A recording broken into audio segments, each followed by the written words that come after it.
নমস্কার, খবর দিনভরে মিমি রয়েছি আপনার সঙ্গে। নজর রাখবো, আগুন লেগেছে কলকাতায় ফের বহুতলে আগুন।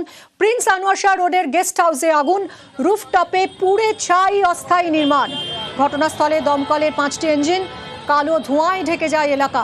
দমকলের চেষ্টায় আগুন আপাতত নিয়ন্ত্রণে এসেছে বলেই জানা যাচ্ছে। কি পরিস্থিতি এখন, সরাসরি চলে যাব ঘটনাস্থলে। রয়েছেন আমাদের প্রতিনিধি প্রীতি। এখন ঠিক কি পরিস্থিতি? আগুন কি পুরোপুরি অ্যারেস্ট করা সম্ভব হলো?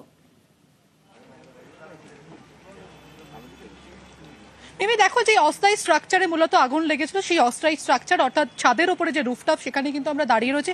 আমার ভিডিও জার্নালিস্টকে বলবো সেই ছবিটা দেখানোর জন্য। আপাতত একেবারে পুড়ে ছাই হয়ে গেছে। দমকলের কর্মীরা তারা কিন্তু যে সমস্ত পকেট ফায়ার ছিল তাও কিন্তু নিভিয়ে ফেলতে সক্ষম হয়েছে। এখনো পর্যন্ত যে পরিস্থিতি, সেই পরিস্থিতির ছবি তোমাকে দেখাচ্ছি। এবং বলা হচ্ছে যে গেস্ট হাউসের কিচেন ছিল এবং কিচেনের জন্য দূরে একটা সিলিন্ডার পড়ে রয়েছে, সেই সিলিন্ডার পাশে বেসিন পড়ে রয়েছে এবং বিভিন্ন যে সমস্ত আসবাবপত্র ছিল তা কিন্তু পুড়ে একেবারে কার্যত ছাই হয়ে গেছে।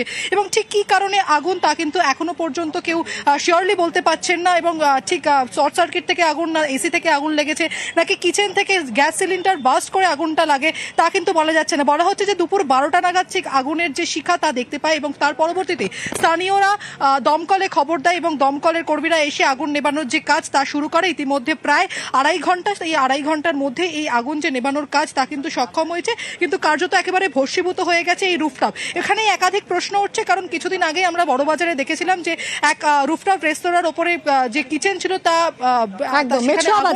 প্রায় 14 জনের মৃত্যু হয়েছিল এবং তারপরে একাধিক নির্দেশিকা জারি হয়েছিল।